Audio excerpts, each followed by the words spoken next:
Obrigado. Professor Clóvis Nunes. O senhor falou que Allan Kardec era maçom, ou foi maçom. Pergunto, como pode um espírito tão evoluído fazer parte da maçonaria, onde sabemos que ali estão os espíritos mais rudimentares, materialistas, egoístas, ateus, etc.? A pergunta demonstra um desconhecimento total da maçonaria. Primeiro passo, primeiro desconhecimento absurdo. Ninguém entra na maçonaria se for ateu. Você só é maçom, só é iniciado na maçonaria se você crê em Deus. Se não acreditar em Deus, não entra na maçonaria. Veja que é o preconceito, né? A instituição é estigmatizada. O espiritismo também foi estigmatizado. A maçonaria é instituição de classe, gente. Tem nada a ver com coisa ruim. Os maçons todos são homens de bem. Um dos princípios da maçonaria é a família. Eles todos são filantrópicos. Onde tiver uma maçonaria no mundo, tem filantropia. Tem escola, tem instituição para amparar cegos, deficientes físicos. Eles são beneméritos da sociedade. Grandes revoluções históricas foram feitas pela maçonaria. Grandes seres foram maçons. Mozart foi maçom. Simão Bolívar foi maçom. O grande cubano, maçom, que foi responsável, e um professor fantástico, José Martí. E quando Cuba se libertou, ele disse a grande frase do mundo. Quando perguntaram a ele se ele estava feliz com a libertação da independência de Cuba, ele disse: não, minha pátria é a humanidade. E onde tiver uma nação opressa, eu não estarei feliz enquanto ela não encontrar sua liberdade.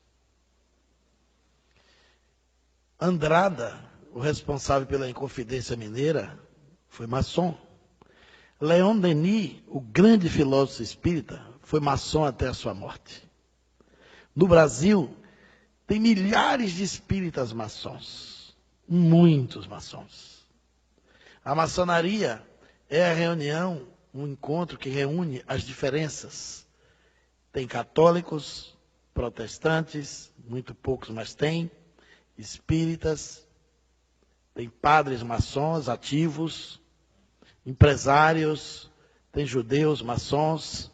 O único critério exigido para você entrar, crer em Deus. A maçonaria não é ateia.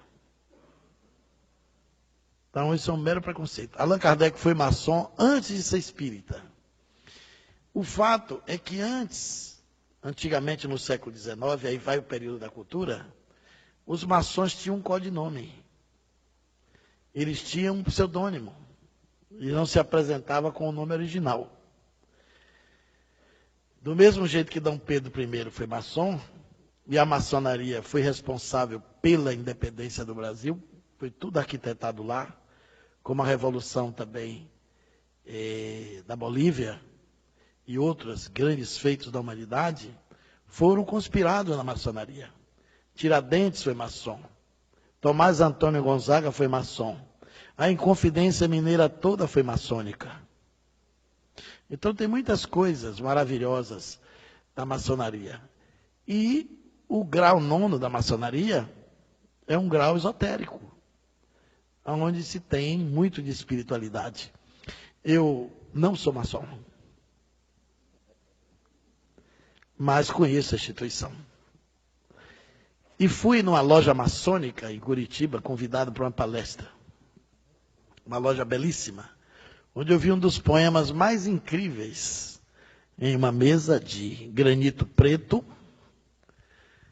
e uma luz em cima, as letras cravadas no granito, embaixo o relevo, branco, e uma caveira perfeita, quase polida, belíssima. Tem gente que não acha beleza na caveira, mas essa era bonita. E na frente da caveira tinha um verso. E você lia assim: ó mortal que aqui me vês, nesse estado em que hoje estou, eu já fui como tu és, um dia serás como hoje sou. todo maçom tem o seu túmulo antecipado, devidamente cadastrado, para saber onde vai ser sepultado. Eles acreditam na vida após a morte. Eles chamam de Grande Oriente Eterno. É claro que é uma instituição toda simbólica. A maçonaria foi a guardiã do conhecimento humano na época que você não tinha como se libertar das opressões, não tinha direitos.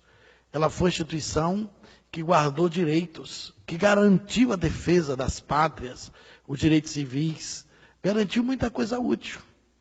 Então eu sei que a pessoa está no senso comum da maçonaria, que pensa que lá tem um bode preto, que eles fazem culto ao demônio. Também já pensaram isso no Espiritismo. Ainda tem gente que pensa hoje em dia. Então, é importante conhecer isso. A pergunta, de qualquer forma, revela a necessidade de conhecer. Quando Allan Kardec se tornou espírita, ele ficou sendo um maçom adormecido. Porque não existe ex-maçom. Você, quando não passa a frequentar, você é chamado de maçom adormecido. Eu estudei, durante 6 anos, fenômenos paranormais dentro da ordem maçônica. Tem muitos fenômenos lá. Que é uma instituição milenária e guarda muita coisa interessante. E é uma instituição benemérita, que merece todo o nosso respeito, nosso aplauso e consideração. Claro que tem os maus maçons, mas também tem os maus cristãos, tem os maus espíritas, tem os maus padres, né? Tem os maus profissionais, tem os maus médicos, tem os maus advogados. Isso não macula a instituição. É um crime da estrutura humana. É um defeito humano que está em todas as posses e em todos os lugares. Então, Allan Kardec foi maçom, frequentou a loja de Leon Denis e os princípios que estão lá na Gênesis, aquelas frases portentosas de Deus, o grande arquiteto do universo, isso é maçônico. A ideia de trabalho, solidariedade e tolerância é maçônico.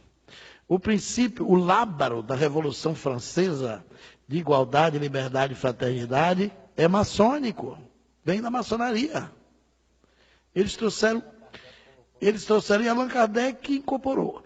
Na Revista Espírita, o espírito de Jacques Demolay se comunica, evocado na Sociedade de Estudos Espíritas de Paris, e sugere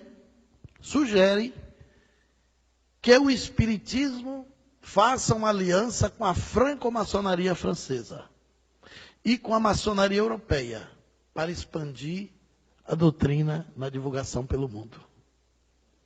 E essas comunicações de Jacques Demolay, que é um mito da maçonaria, que foi um personagem templário, porque a maçonaria remonta ao tempo dos essênios, é uma instituição, portanto, milenária, trouxe essa abordagem que está na Revista Espírita. Quando eu fui ao Japão pela primeira vez, eu levei um fato paranormal maçônico que aconteceu na estação de Gez, em Paris. Eu pesquisei esse caso na Rua do Lavradio, na Biblioteca Maçônica, no Rio de Janeiro, que é uma das bibliotecas mais ricas do Brasil. São vários andares repletos de livros que estão esgotados, verdadeiras preciosidades do conhecimento literário em língua portuguesa. Só tem livro bom, portentoso. A história de Valdomiro Lorenz, que eu acabei de contar há pouco, eu li na Biblioteca Maçônica, comentava aqui antes da pergunta, Valdomiro Lorenz era maçom. E era espírita, e médium, e professor de Esperanto. E o maior filantropo que tinha na época. E eu descobri nessa biblioteca uma história poderosa. Como eu ia para o Japão pela primeira vez, eu queria chegar com um fato interessante. Entrei na Rua do Lavradio e subi na biblioteca para pesquisar uma outra coisa. Encontrei um fato espetacular. Quando Franklin Roosevelt quis jogar bomba em Hiroshima e Nagasaki, o presidente americano, que era pastor protestante e cristão, pediu o apoio da maçonaria. Porque a maçonaria até hoje tem muita força no mundo. Só no Brasil, o Grande Oriente, que são 2 potências, a Grande Oriente tem mais de 2.300 lojas. Você tem a Grande Loja e tem o Grande Oriente do Brasil, são 2 potências. Aí o Franklin Roosevelt pediu apoio da maçonaria para jogar bomba, porque ele não queria ficar sem lastro, sem suporte. A estação de Guess reuniu os veneráveis de toda a maçonaria francesa e da base da Europa. Se reuniram para decidir se apoiava ou não a jogada da bomba nas duas cidades de Hiroshima e Nagasaki, a bomba atômica. Mais de 30 oradores se inscreveram para falar. Na última hora, um orador francês. E geralmente era colocado pela ordem do grau maçônico para falar. Esse homem tinha um grau elevado e 2 oradores pediram venha para falar depois, acabou que ele foi sendo o segundo orador. Ele falou durante 35 minutos. Todos os oradores suspenderam a palavra. A maçonaria foi contra a bomba. Ninguém precisou falar mais nada. O silêncio foi sepulcral. Feria todos os princípios maçônicos. Matar. Explodir bomba num povo inocente, matar civis. Os princípios maçônicos são todos princípios pacifistas, de fraternidade universal. Quando esse orador terminou, teve um jantar maçônico. Procuraram o homem. O homem desapareceu. Sumiu. 2 secretários da loja do outro dia foram mexer nos arquivos e viu um livro. No livro tinha uma fotografia, uma pintura. E era o orador. E foram mostrar o venerável da loja. Olha aqui, o orador de ontem. Ele disse, impossível. Será que foi ele mesmo? Ficaram na dúvida. E o rapaz disse, foi eu que fiz a inscrição dele. O orador se chamava Conde Saint-Germain. Estava morto há muitos anos. Ele se materializou dentro da maçonaria, fez um discurso de 35 minutos e estagnou o apoio da bomba atômica do Japão. Eu abri minha conferência com isso. Na plateia tinha 2 maçons. A maçonaria estava chegando no Japão naquela época. Esses 2 maçons me levaram ao encontro do Dr. Hiroshi Motoyama, diretor da Universidade de Ciências Humanas, que também era maçom, um grande cientista japonês. Então a gente tem que ter muito cuidado para não embarcar na onda do ouvir dizer. Porque durante muito tempo os espíritas também faziam parte com o demônio. Na época do regime militar, os militares obrigaram os centros espíritas a ter livro de presença, e até hoje tem centro antigo que tem o por vacina. Aquilo é porque os militares receberam a queixa que os espíritas eram comunistas. Foi a cruzada dos militares espíritas que impediu que a ditadura fechasse todos os centros espíritas do país. Muito centro espírita foi apedrejado no começo do século, inclusive lá na Bahia, nos anos 40, 50, porque dizia que a gente evocava Satanás. E até hoje tem gente que pensa que o espiritismo e macumba é a mesma coisa. Então, a maçonaria é uma instituição benemérita. E Allan Kardec, depois da doutrina espírita, não frequentou mais a maçonaria. Não porque ela fosse uma instituição equivocada,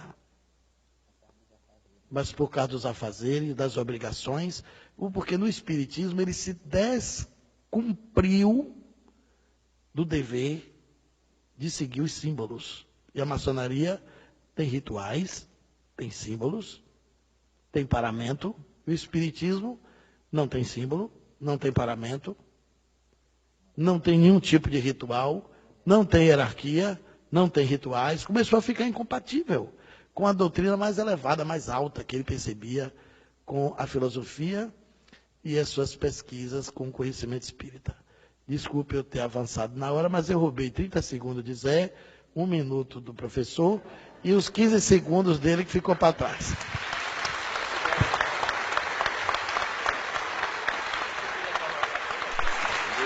Eu queria só fazer um complemento, porque, isso aqui, olha, não é uma biblioteca ambulante. Olha, gente, olha, meu Deus do céu, olha, até eu estava cansado, passou meu cansaço, porque eu estou aprendendo, né? A gente está sempre aprendendo. Eu queria fazer só uma alusão, eu não conhecia a maçonaria. Eu via muito falar, ler e tudo mais. E o ano passado, acho que foi o ano passado, né? Foi eu, você e Débora. A gente foi receber um convite de uma loja para dar uma palestra por causa de um livro que e atiçou muito eles, que se chama o livro Arqueologia do Ser, né? Que eles estudam inclusive lá.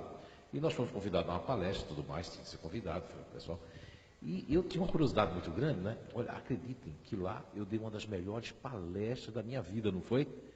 Foi até eu que sou crítico de mim mesmo, que eu nunca...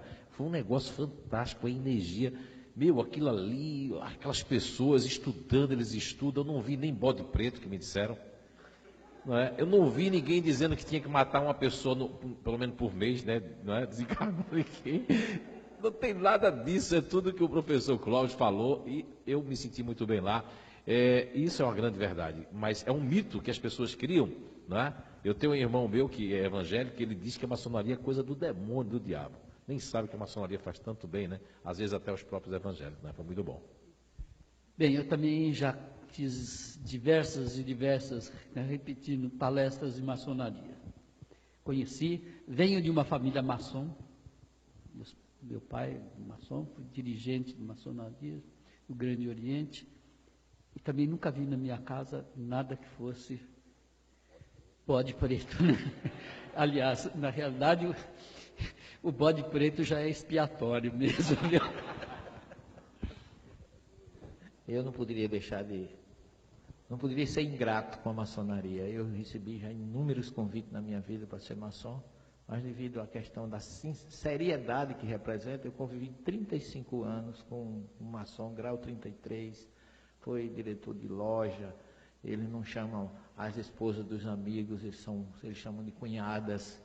Quer dizer, eles são realmente beneméritos, fazem trabalhos maravilhosos, e foi uma das pessoas que eu tive a felicidade de conviver 35 anos, e foi uma das pessoas mais amáveis que eu conheci. Fiz várias conferências na loja dele, e fiquei impressionado que quando eu cheguei lá, a primeira coisa que eu vi foi o Aleph hebraico e o Taf, que é uma expressão que está lá em Isaías: eu sou o princípio e o fim, como está no Apocalipse, o Alfa e o Ômega.